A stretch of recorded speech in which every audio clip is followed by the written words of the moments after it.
Hi, good afternoon, everybody. Welcome to today's ISE webinar. For those that are listening to this live and not on the follow-on recording via our website, it's leap year day today, which I only realised because I was at a previous event this morning. So happy leap year, if that's actually a thing. But anyway, but that's not what we're here to talk about. We're here to talk about EDI. My name's Steve Ishwood, Joint Chief Executive of the ISE, and I'm going to sort of be emceeing the top and tail of this session today. If you've joined an ISE webinar before, you'll know the drill. If you haven't, we want to make these as interactive as possible. So we've got a Q&A function, we've got a chat function, the various people that we've got speaking.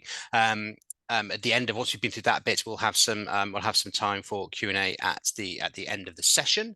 As I hinted at, we are recording it, so we're very keen to share the knowledge and understanding. And actually, we get a lot of people that watch our webinars actually offline after the event. So you will get a link to the recording. We will also put it on our website. So please feel free to share the love and spread the content around. So today we're talking about EDI and in particular social mobility. And the first thing I want to say actually is a big thank you to the members, some of whom who are actually going to be on your screen shortly, but also those actually on the working groups that we've now got up and running. And we created those working groups really to drive forward the ISE's work in EDI, to help us to understand best practice better, knowledge, but also to really understand the challenges and where the sticking points and where we can all as a sector do better in terms of what we're trying to achieve with EDI.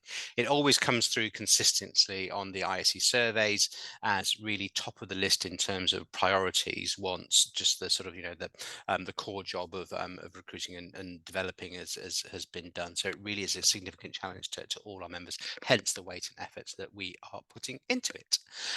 This will be the first of a series of webinars that this working group has pulled together, and it is really focused on social mobility. That's what this group is looking at. And today we're talking about really what identifies the business case. What's the business case behind social mobility? Why should organizations be focused on social mobility and trying to get an understanding of those practices that are out there?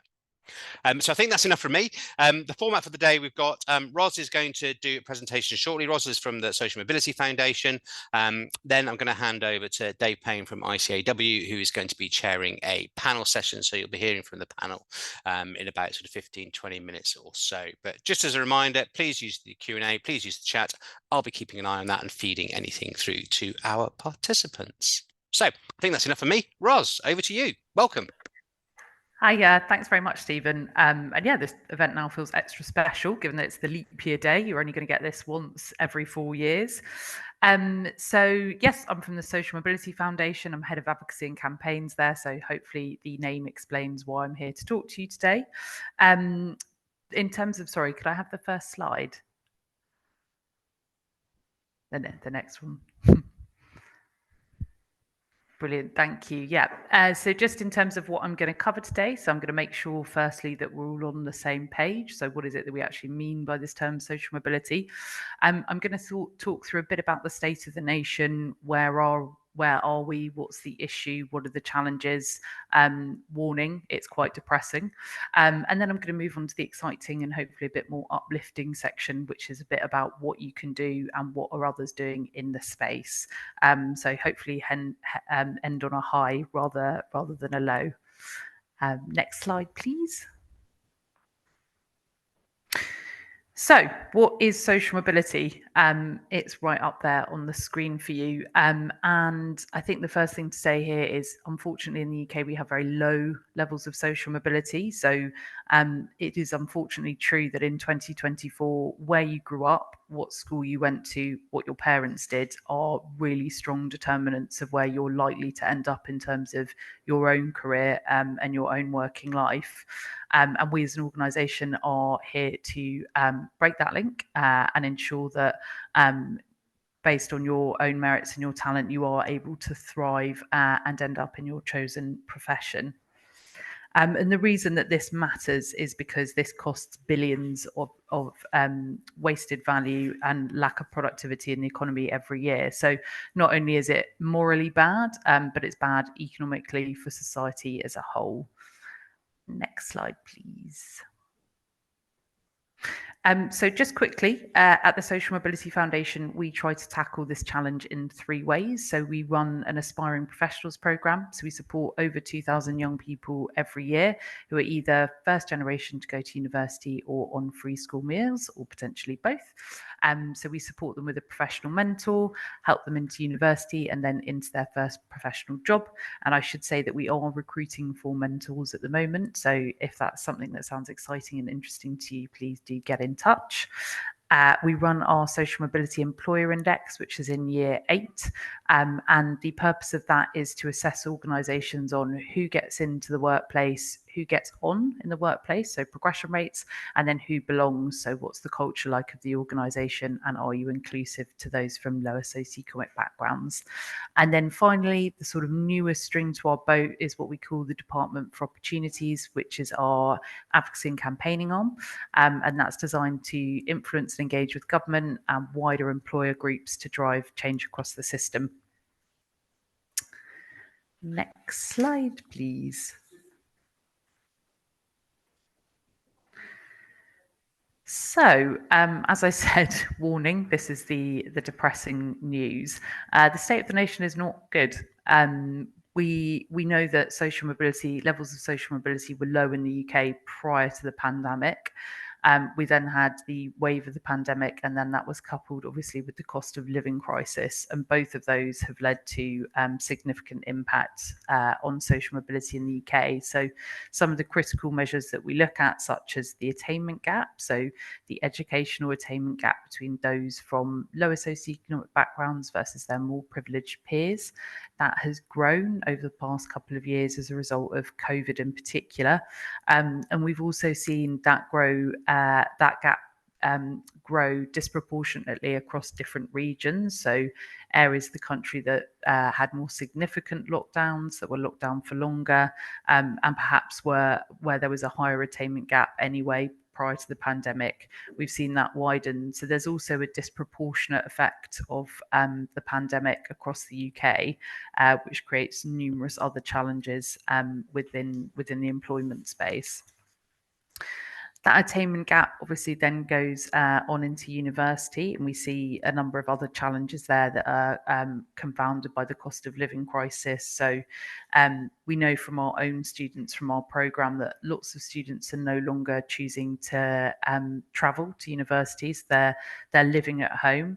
And that often reduces preferences in terms of which universities you can apply to or attend. And again, you know, subject to where you live in the UK, that can kind of have an impact on whether you're going to a Russell Group or a non-Russell Group university, as well as impacting your ability to network at university, to meet other people, to access career services, to be engaged and feel that sense of belonging at the university, which again can lead to dropout rates. So we see that that issue of attainment at university and then into university being problematic, with individuals suffering both as a result of the pandemic and then as a result of the cost of living crisis. And there's significant research by Sutton Trust, who are an organisation like ours that work on to improve social mobility, of how many more young people are having to work during their time at university, but actually having to miss lectures as a result of their working commitments.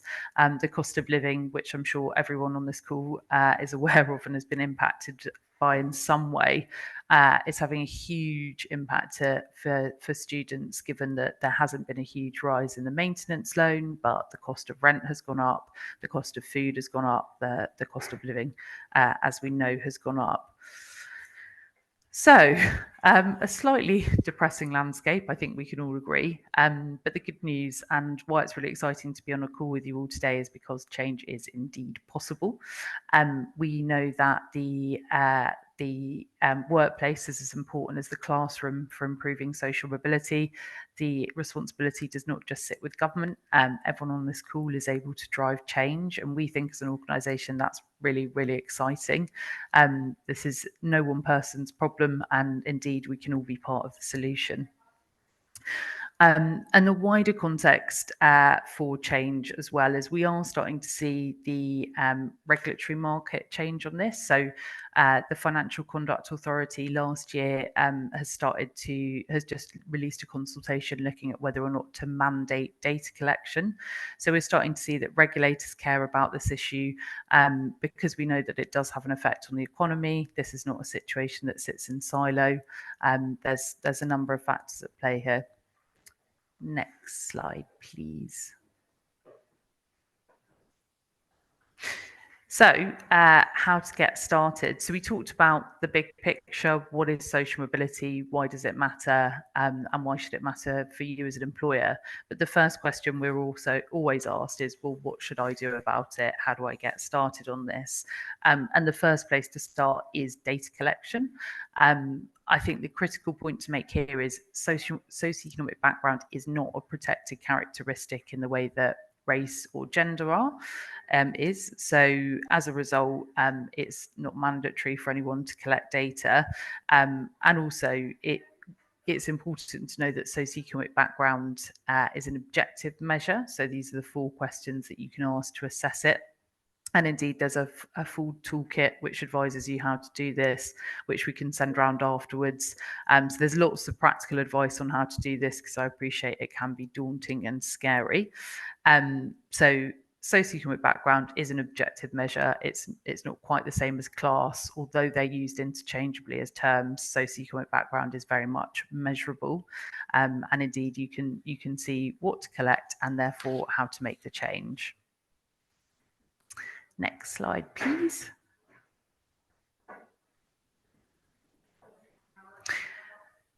So just quickly, conscientious of times and the fact that you probably have lots of questions and that there is a panel of experts who are going to talk through some of the brilliant things that employers are doing. As I said, we run an annual social mobility employer index. Those who enter the index answer questions across 7 key areas, and then we measure and look at what they're all doing, and we push out a key findings report which has got best practice insights, explains what's going on across those employers. But also critically, for those employers who enter, you get a tailored personalised feedback report which explains where you're doing well, where you're doing less well, and critically how you can improve. So there isn't one single silver bullet, I'm afraid. There's no one intervention that is going to solve this. But some of the exciting things that we're seeing at the moment that employers are doing to really help drive that change is removing academic requirements. So PwC, who were number 1 in the index last year, they no longer require graduates to have a 2-1, and that was a response in part to the pandemic, so recognizing that young people have had huge disruptions to their learning, and that actually it's not the only way of assessing potential and indeed performance in the role. And I'm sure Tom from Browne Jacobson will pick up and talk about this a bit more. We've also seen organisations being really flexible and thoughtful about the cost of living and what that means for their potential employees. So, for example, can you pay train fares for interviews up front so that people aren't out of pocket if they need to travel quite an extensive distance for their interview? Or could obviously the interview be online to prevent that initial cost up front? We've seen organisations who have done upfront payments for new starters if they need to buy new clothes, if that's appropriate for the role. So there's lots of practical things that organisations are doing to reflect the current climate, which we think is brilliant. And then at the more advanced end, I guess, is sadly in the UK there is a class pay gap. So much like the gender pay gap or the ethnicity pay gap, we see that play out across socioeconomic background as well. And for some of the employers who've been working at this for a number of years, they're now measuring, reporting and seeking to close their class pay gap. And I've put that in there because I think it's a really nice aspirational place. It's something that we campaign on particularly. So I thought, although if you're new to this issue, that might feel a bit like a few years away, I think it's exciting to have that ambition within your organisation.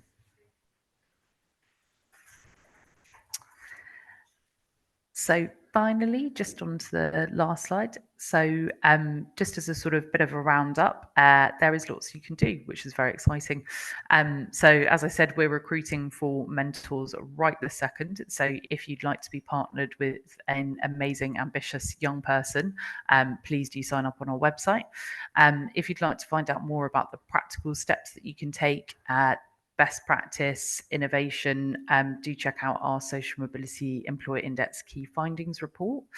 And then the other thing that we also offer as an organisation, we're always happy to come in and do a lunch and learn. So if you're really at the start of that journey, starting to think about having a conversation about this internally, perhaps looking to get buy-in from your senior management team or your CEO, we run lunch and learns where we do a screening of a short film, and we have an inclusive conversation to build that understanding, that safety, and talk about what first steps you can take.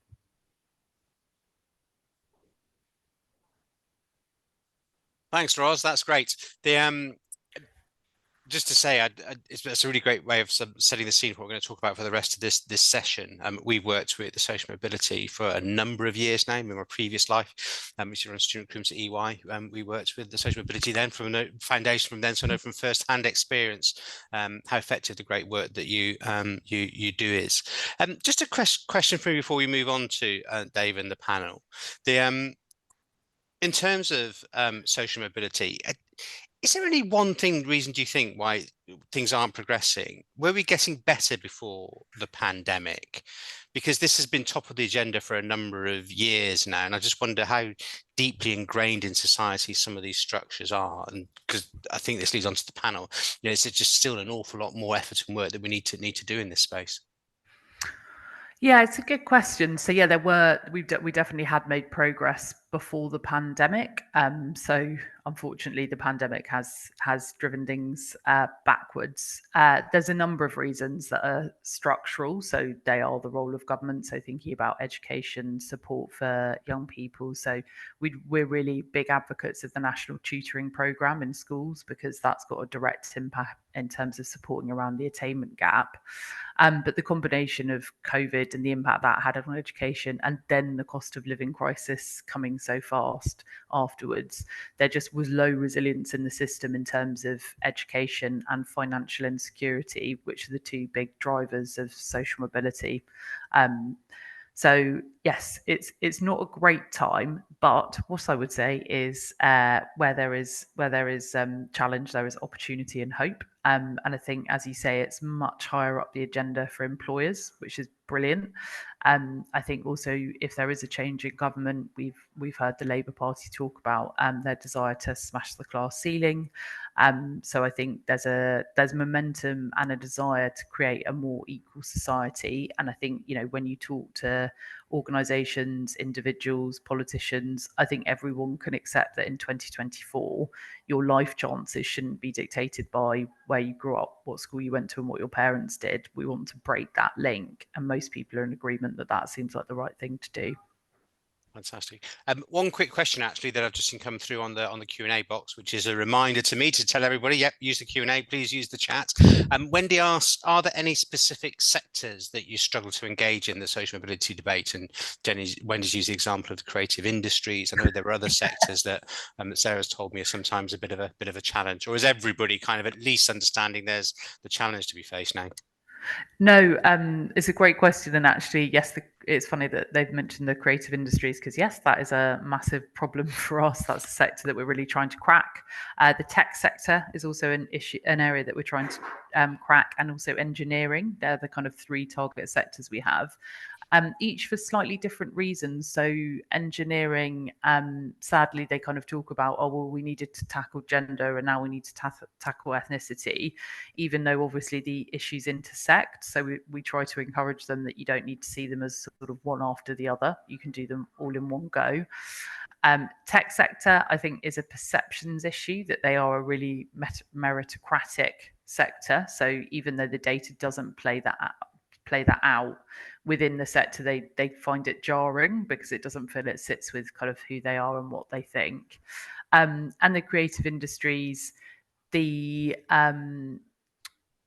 the challenges are kind of numerous. So unpaid internships are rife. There's lots of nepotism within the sector.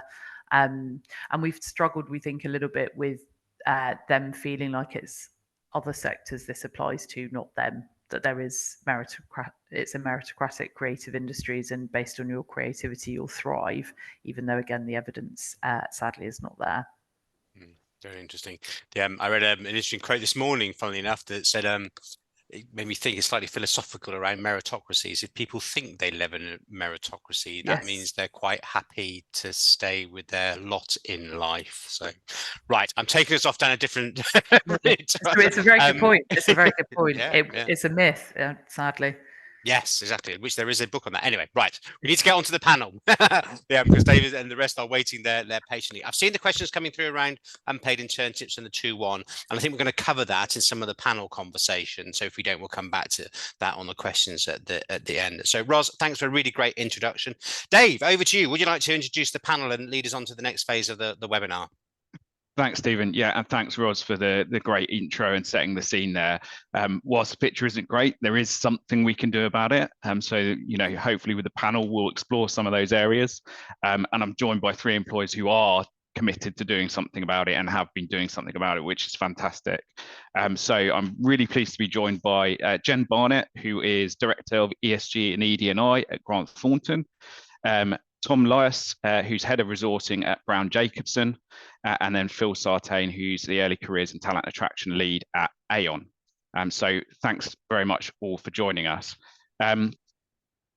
You may be thinking about getting started with this. You may be thinking, or you may have already started with this, but facing some challenges around rolling it out. Well, this panel is going to help you with that. So to start us off then, Jen, when you, going back right to the beginning, how did you initially make that case for funding work to improve social mobility or socioeconomic representation at Grant Thornton? Yeah, hi everyone.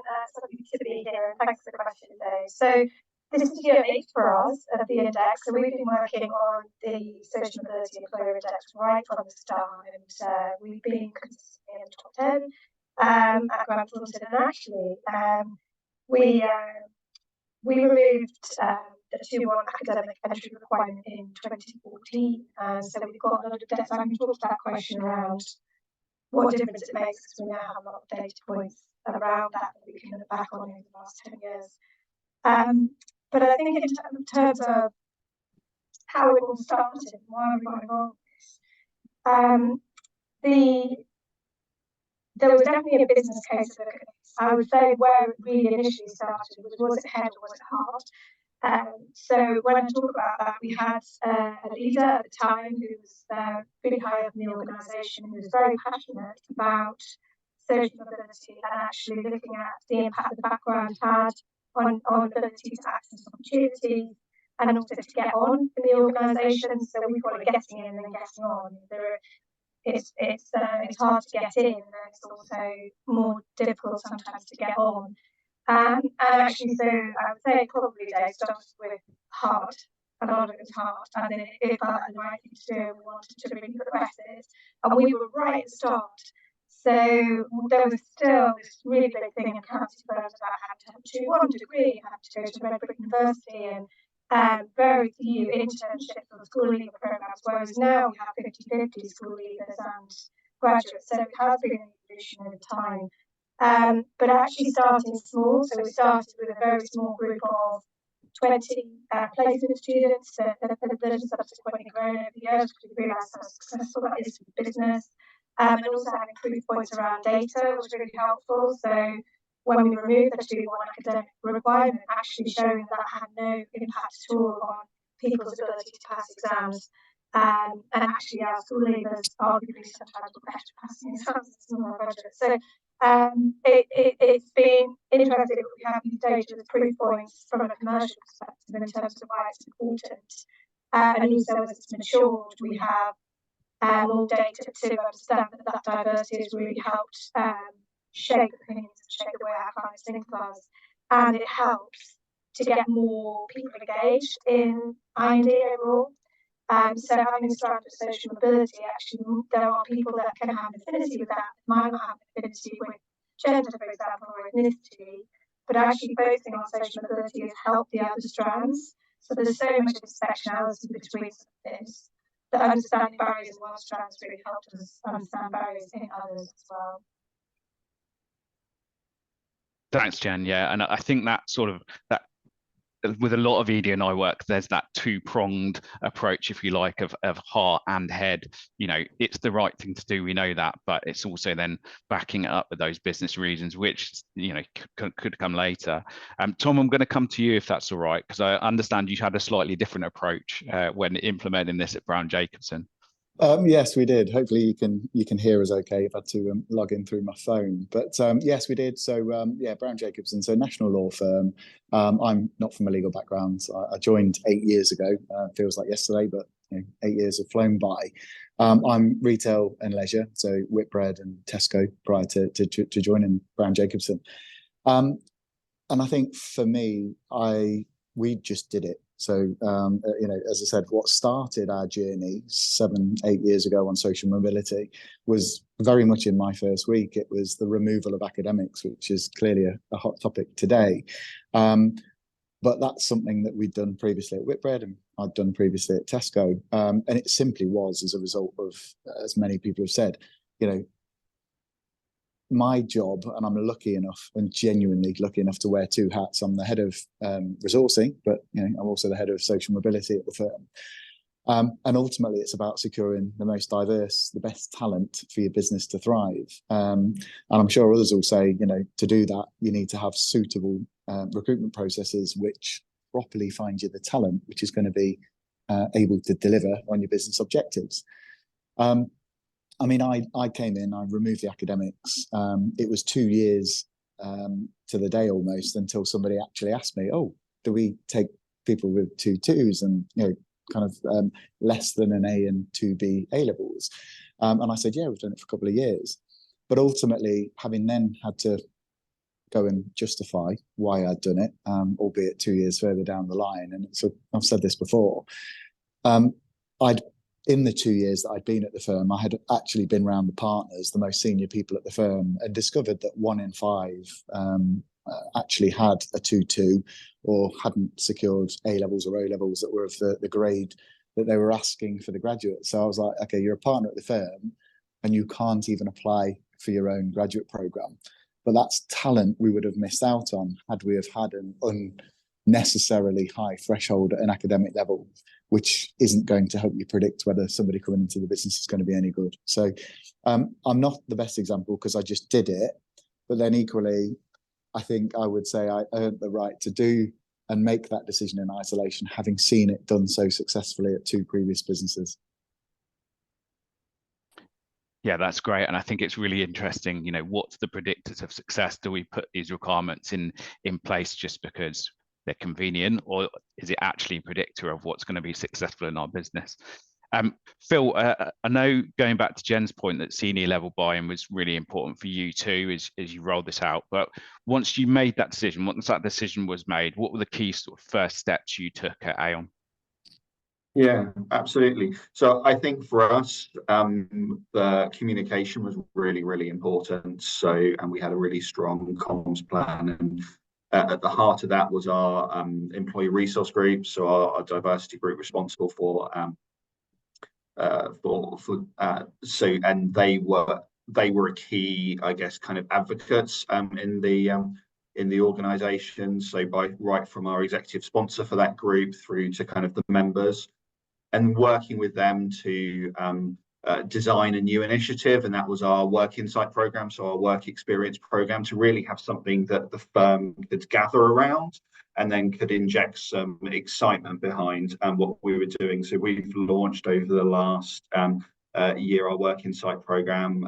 We've had 800 students now go through it, aimed at students from lower socioeconomic backgrounds, and spending 3 to 5 days with us, kind of in an in-person or a hybrid work experience, and galvanizing the whole business behind that was part of ERG's responsibility, but also we work very closely with our comms team. So we had everything from toilet door posters through to our CEO, who has a kind of really interesting story herself, kind of sharing that, and other people sharing their stories on videos, through to kind of newsletters, surveys to get people kind of volunteering to be involved with the programs. So but really at the center of that was our kind of ERG and that senior sponsorship. Yeah, and that's starting at the sort of entry level. I think that's common across other employers too. But using that ERG or that network to give you advocates across the business is really important, I think too. And Jen, once you started this work at GT, then did you face any barriers to rolling it out? And I suppose how did you overcome those? Yeah, we did definitely, Dave, particularly around. I think the biggest thing, which I can completely understand, is we are a professional services firm. We require our students to do some form of exam to qualify, and to do that form of exam qualification, we had historically looked at their ability to pass exams, their ability to kind of get good grades both at school and at university, and there was a correlation there. And actually, we did face some opposition around that at the time in terms of if we bring people in, we have an agreed points. We did completely revamp our recruitment process though, so we based that on potential, took away questions that seem to be obvious now, but took away questions like tell me about a time you had work experience, or we took away questions that suggested privilege, and assumed that people had the time to be able to go and do a paid work experience, and actually started to work more on potential, and looked at competencies based on someone's potential around what we needed. That has really helped us to select the right people, and look at a little bit broader selection rather than just recruitment based on academic qualifications. And the other thing we did was we used data as proof points. So over the 10 years that we have been studying this, what we found has been zero correlation between people's ability to pass their exams and whether they have a degree at university. However, I say that there has been, we've recently done a bit more study into the impact of COVID and the pandemic, so as was suggested, that has had more of an impact on people's ability to study if they come from a low socioeconomic background. And we believe that is starting now for the first time to see a negative correlation in that data. But we believe that's because of the impact of COVID and the pandemic as opposed to the students themselves. It's quite difficult to look at the two in isolation. So the beauty of doing it over a period of time is we can start to see those trends coming from. The other thing I think that we really looked at was having a very strong leader who really wanted this to happen and explained the reasons why, and helped the rest of the business to understand the importance of this. So it wasn't just something we were doing because it was sort of the next thing on HR's agenda. It was actually really important from a business point of view. So we use Head and Heart to really accelerate that, and we have had a sponsor. So up until recently, that was our COO, who was responsible for social mobility. He was extremely passionate about it. Now as CEO, recently. So it is very, very close to his heart, and he openly tells a story about how his background has made him feel and how it's given him imposter syndrome, and he's the CEO, clearly has to hold back, but what it has done is to make there are certain things he's uncomfortable with, like presenting in public or being first person in a room at social.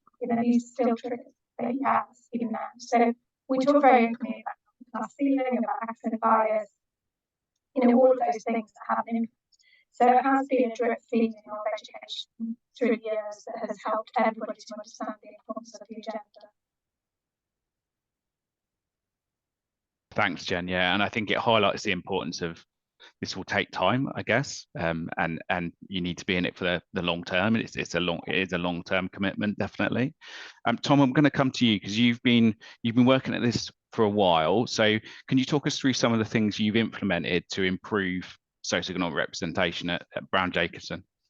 Yeah, absolutely. And again, it's important to recognise this is taken us from where we were, which I'll kind of talk about. It wasn't hugely different to a lot of other organisations. Weren't in a particularly kind of good place, and to where we've got to now. We've made great progress, but there's a million miles still to go. But it's taken 7 years, and it's important to realise that you cannot change this overnight. But obviously, the sooner you start, the sooner you might get there. So, I mean, a couple of the things have already been very well described already in terms of initiatives which will make a tangible difference.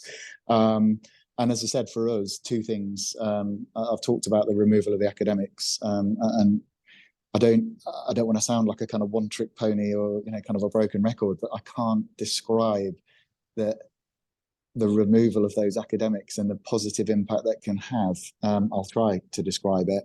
And secondly, as well, and I am the biggest fan of the Social Mobility Foundation, even more so a fan of the submission, the index, and it's been literally our instruction manual year on year for, please tell us, here's what we're doing, here's what we've done, but describe to us, is that good? Is it, you need to do more? What are we missing? It has been phenomenal in terms of giving us a sense of direction for where we need to go.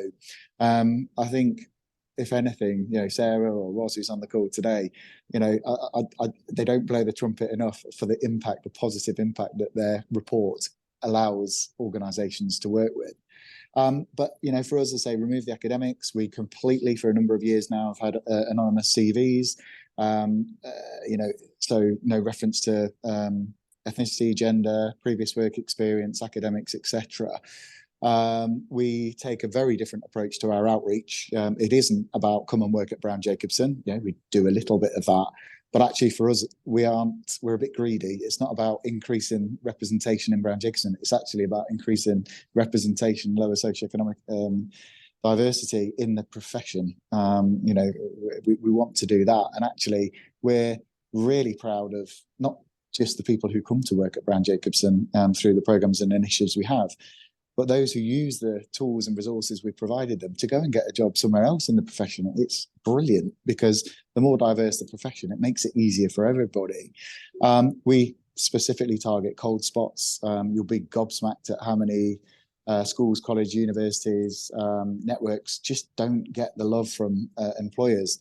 More often than not, it's because they're not in a geographical area, or you think, well, why would I focus my effort there? One massive change is that we don't do anything that isn't unpaid in terms of work experience. Absolutely 100% paid work experience, and it is that old cliche that everyone can then afford to do work experience. But it is about giving somebody who thinks, well, actually, that is an employer I'd like, but they're in a different location, I can't afford to go and try.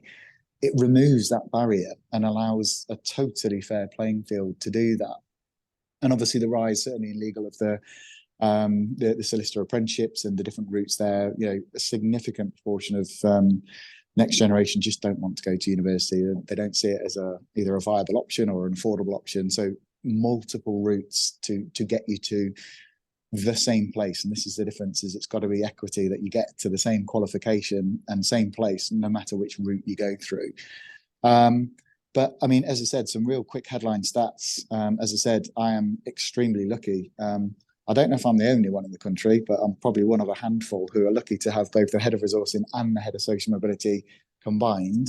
And it's fantastic, because you asked me why the business case is there. If I couldn't convince them as to, through my head of social mobility hat, I can assure you, I can convince you as a head of resourcing, and the need to access talent and be available to the next generation of talent. It's the classic. You want to fish in a puddle, you want to fish in an ocean. You need to be looking at every single possible diverse population to get diverse talent. But as I said, for us, we started our journey 2016, and through a combination of the initiatives that I've talked about, we've seen wonderful progress. We've gone from 11% lower socioeconomic background in our graduate intakes to now 41%. We've gone from exclusively 100% Russell Group university hires in 2016 to now 35% Russell Group and obviously 65% non-Russell Group. We've gone from 0 paid work experience to 100% paid work experience. Horrendously, and this is a real, I spoke about this at an event this morning, if you leave departments to look after work experience without somebody centrally coordinating it, you cannot blame yourself for where it's going to turn up. Just 4 years ago, 96% of our work experience, and we're talking here of 77 of 80 work experience individuals were connected to partners and clients of the firm. That's horrendous. It's now 85% the other way. So 85% of the available paid structured in-person work experience are not connected in any way to the firm. They have never had work experience anywhere ever. And for the 15% who are connected in some way, we have a very, very clear reciprocal equivalent relationship.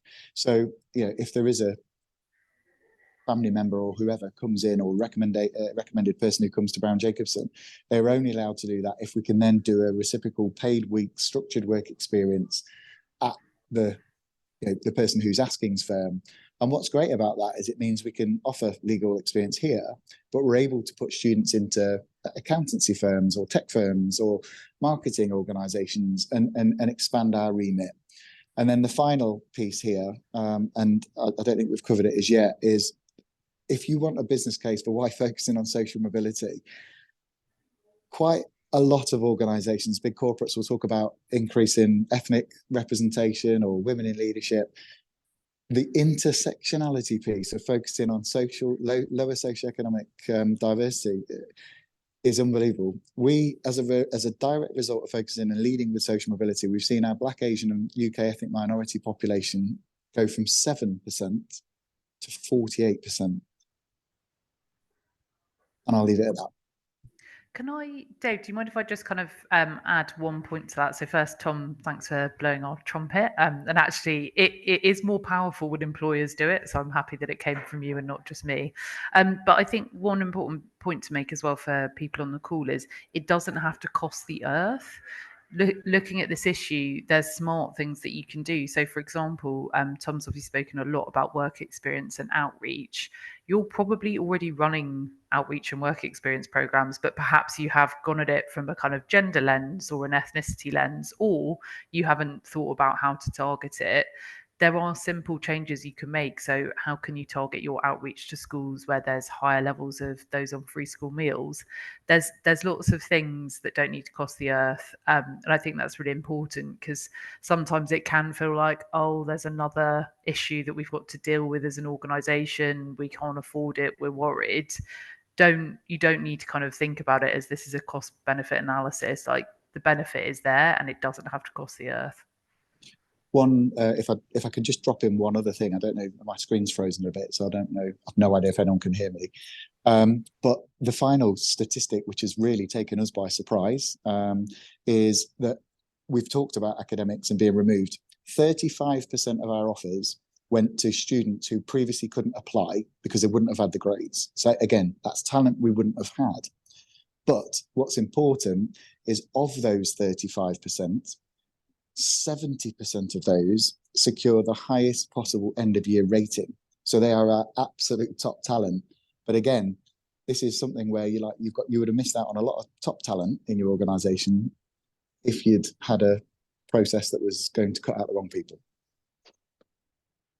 Thanks so much, Tom. I know that Jen, you at Grant Thornton would echo a lot of stuff about a lot of the stuff that Tom's talked about as actions you can do, and some of that feedback. I suppose if just come to you, just conscious of time, maybe give us 30 seconds, a minute on sort of some of the impact you've seen at Grant Thornton. Yeah, sure. And can you hear me okay? There's a bit of, I think people were saying they were struggling to hear me, so that's good. Tom, those stats are great, and this is a collective, isn't it? So the great thing about this is we're not in competition; like, we're all trying to do the same thing. What we found a similar thing, Tom, that when we have focused on lower socioeconomic background, actually it's supported us in all of our other diverse strands as well, and that has actually improved. And we have quite similar stats to yours. I don't have them off the top of my head, but certainly from a work experience perspective, we have, similar to you, we've taken away any, we have a process now where people apply and they go through a fair process, and it's not related to who you know, it's related to giving everyone a fair opportunity. And actually we've ring-fenced as part of our community impact strategy 200 work experience placements in our firm for people from low socioeconomic backgrounds, and particularly from ethnic minority low socioeconomic backgrounds. So that compound impact effect of being ethnic minority and from a low socioeconomic background, we know that has a big effect on your ability to get on. So interesting enough, we've done quite a bit of analysis around ethnicity and working out who was being held back.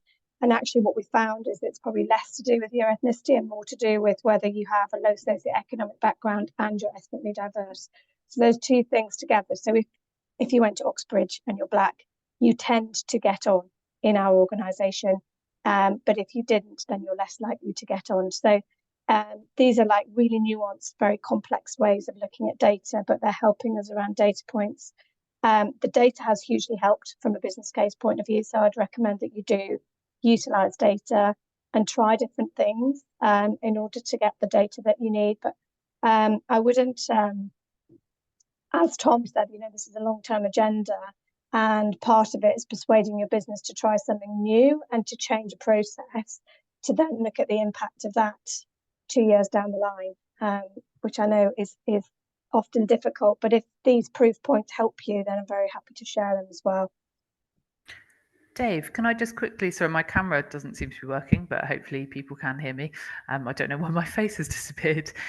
Just to kind of build on that point around data collection, because as I said earlier, it really is the first place to start. Some organisations have really tried to get their data response rate up in their surveys really quickly, have almost treated it like the rollout of a product. So going all out on the internal comms, really thinking, how can we tell the story? How can we encourage people? And I think, if you've got to get the data before you can really start to look at this issue. So it's important to really go big on that and that storytelling right at the beginning. One thing I would say on data, Roz, just to add to your point, is that the questions you get asked around data are, why are you asking so many questions about my social background and what has it got to do with you? So I think helping people to understand why you're asking and also simplifying what you're asking. So when we originally started in 2014, we asked about 15 questions to work out someone's socioeconomic background. And now we have 3, and we're very clear on what those 3 questions are. And we keep coming back to those questions. Free school meals, you have to be really careful, because if someone went to a private school, they will tend to tick that they got 3 free school meals, even though they were at a private school. So I think you just need to be really clear about what you're asking, why, and what you're trying to get to before you start trying to get data from people. Thanks, everyone. Some great discussion there. I'm just conscious of time, so Stephen, do we want to open up for questions from the floor now? Sure, that would be great. So we've had a few comments and questions coming through on the Q&A. So we've got about 10 minutes before we're due to finish. So if anybody wants to pop anything, I'm keeping an eye on it. Just got a question from Hannah here. Hannah's asked she'd like people's thoughts on whether there could be a role to play for employers funding scholarships for people from lower socioeconomic backgrounds to access university. So going relatively early in the pipeline before somebody might join. What are people's thoughts on that? I can jump in here, Stephen. Through the ICAEW Foundation, this is something we do, not at a massive scale, but we do look at supporting students through bursaries to access higher education, particularly accounting and finance courses. So yes, I think it can help. I think it's really important to not just treat the bursary in isolation, so wrap it around with other support potentially. Things like mentoring, connection to work experience opportunities as well is obviously really useful. There is also off-the-shelf stuff available. So I know Ros, Social Mobility Foundation's access programs are good. Sutton Trust have programs that are linked. I would look at things like LTSB, who again sort of provide application that's less university, but application access to work programs, which you might, you don't necessarily have to do the hard work yourself. There's loads of organizations out there that can support with things like this. So yeah, don't feel you have to go alone. Try and work in partnership. That certainly worked for a few of the things that ICAEW have been involved in. Great, thanks, Dave. Has anybody else got any thoughts on that, on the role that bursaries might play, scholarships? Just to add that, think about your community impact strategy as well, and whether you want to align that. So we work with the Amos Bursary, for example, who provide scholarships for young Black students from those socioeconomic backgrounds, and we also provide mentoring for them.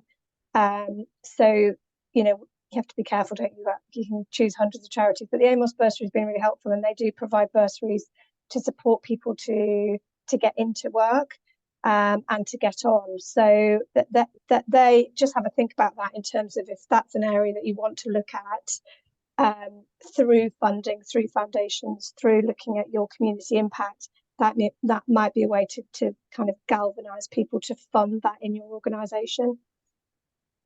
It was definitely something that we looked at when we were looking at the Work Insight programme, and we really liked the idea of doing bursaries, but I think we had a limited pool, and we looked at how we felt we could have the most impact on the most number of people, and that was something we kind of really held, and that's something our CEO kind of really challenged us around. Like, she almost funded that programme, but actually we decided to almost go to the other end of the spectrum and do something that would impact 1,000 people a year in a lesser way, absolutely granted, but actually it meant that we could really spread the impact, and actually that could also drive some of our recruitment pipelines that might be able to embed that in the longer term. It would change our makeup of our organisation, but also mean that perhaps was a programme that was hard to cut in the future because it was providing such a good pipeline. Great, thanks, Phil.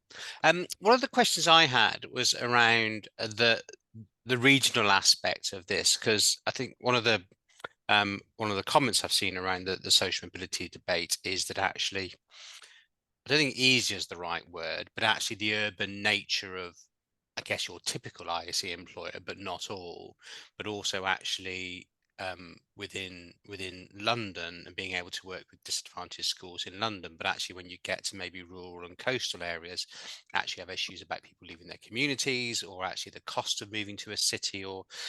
So my question is that regional bit just a little bit too difficult to grasp at the moment, or is it something that any of you do factor into your thinking and plans? I'll jump in to start off with, if that's right, Stephen. It's definitely something we look at with an outreach program, I think I mentioned at the beginning, called RISE. So this is a collaborative effort between a number of accountancy firms and ICAEW and others. And we specifically target that outreach to communities in rural and coastal areas. And I think that's really important.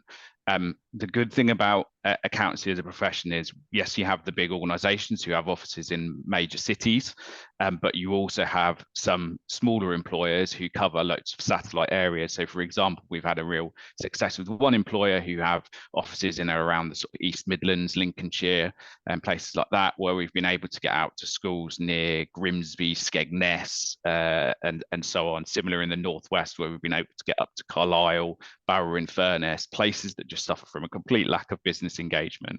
And I think that's a good first step. I also think the sort of virtual and hybrid working is an opportunity here, and notwithstanding some of the digital sort of poverty stuff, which you just need to be aware of.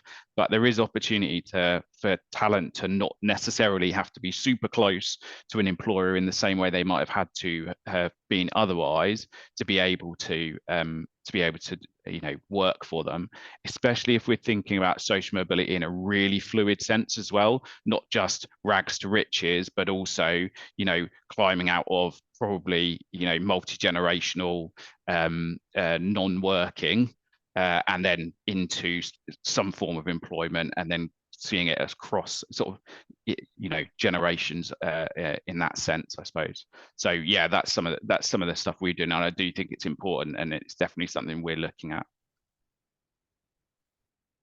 Cool. Thanks, Dave. Anybody else want to chip in on that one?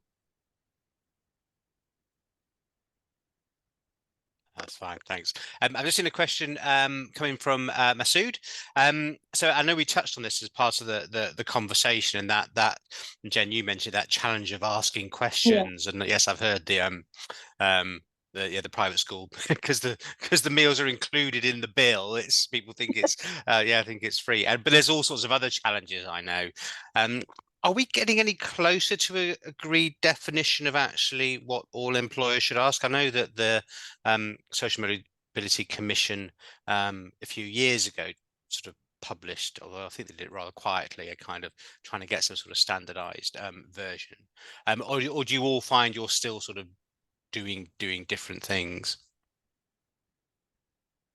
Is that one for you, Ros, from the SMS? Yeah.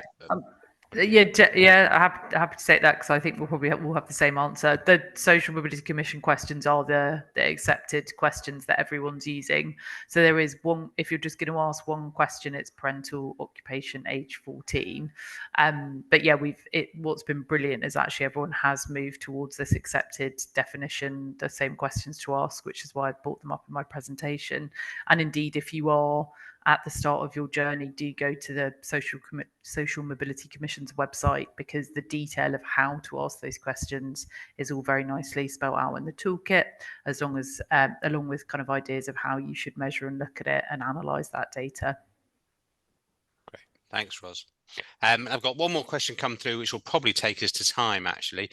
This is a question for Tom, and it's around that removal of academic requirements and how do you do your initial sifting for your trainee and vacation schemes. And actually, if I can add a bit, I think there's an interesting question in this, because in a sense, by removing barriers, we're opening the door to more applications, so more people can apply. And one thing I've noticed from the IC stats is a huge volume in the number of applications our industry processes or receives. But of course, that means we're saying no to a lot more people. So I wonder if there's an implication of that. But the original question, Tom, was around that, and actually, if you remove academics, what actually do you measure on? Because I go back, so it's a few years ago, my recruiting days, it was a way of controlling application volumes, if I'm being blunt. Yeah, exactly, and that's the absolute root of the issue. More often than not, and you're going back 10 years or so, it would be HR teams saying, wow, how do we get these 10,000 applications down to a manageable number? Well, let's raise a bar either through online testing, verbal numerical at 70% pass rate, or grades, basically.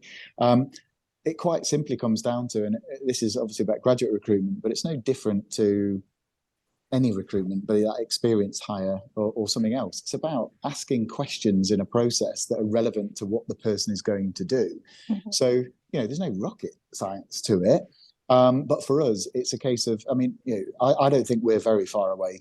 You might be within 12 months, we won't have CVs, because it's about, if you've got the correct process, the process will take you to the right outcome. From our side, it's what we call a blended assessment. So we look at situational judgment questions. That's probably the main thing. And this is something we've invested a lot of time internally saying, well, actually, if you're going to be a trainee solicitor, what exactly are you going to do? And if that is what you're going to do, let's ask those questions about how you might approach those tasks in the recruitment process, so it is genuinely relevant to the job you're going to do. There is an element, so situational judgment test, what we call long answer questions, which are a couple of questions around your motivation, both for wanting to come to Browne Jacobson, but more generally, what it is about this particular industry that you want to enter it for. And then there are some online testing, so verbal reasoning testing that relates specifically to the job we've got. But all that said, the point is, it's about making sure every question, every task, everything that is part of a recruitment process is actually with the job and the outcome in mind, Otherwise, it's not relevant, in which case don't ask it. So we steer totally clear away from, oh, tell me, have you had work experience? And it is that self-perpetuating thing. Back to my original point, 96% of connected students often get work experience. Brilliant. If you're then saying, and you need that to get the job, who's going to get the job? The people that have got the connections. And it just self-perpetuates the wrong outcomes. It's 1:30, so thank you very much, everybody. We have unfortunately run out of time. I think that's a great note to finish on. And I should also point out, Tom, that in the Q&A, lots of love coming your direction about actually those stats that have really shown a difference. And actually, that's something I've made a note of, because I think up until now, from an IC point of view, we've talked about what employers are doing, but we've had a bit of a gap, actually, people even say, right, this is the difference. This is actually, the business performance that has improved as a result of it. And I've thought for a while that's the last bit we need to kind of get out there and get publicising to those that haven't started yet. One last thing I'd say is the old managing partner, who's still here, absolutely fantastic individual, but they said, thank God you didn't ask, because we probably would have talked you out of it, and look at everything we'd have missed out on. That was the absolute quote that made them happy. So do it and ask for forgiveness later, which you didn't need to do. Fantastic. Thanks, everybody. That was a great session, really informative, very much appreciated. As I said at the start, we have recorded this, so there will be a recording.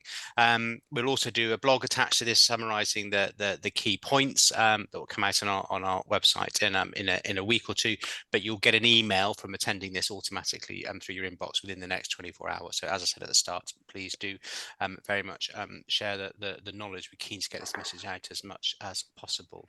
So thank you, Dave. Thank you, Jen. Thank you, Tom. Thank you, Phil. Thank you, Roz. Really appreciate you taking time out of your very busy days to share your insights with us. See you all soon. Take care. Bye-bye. Bye.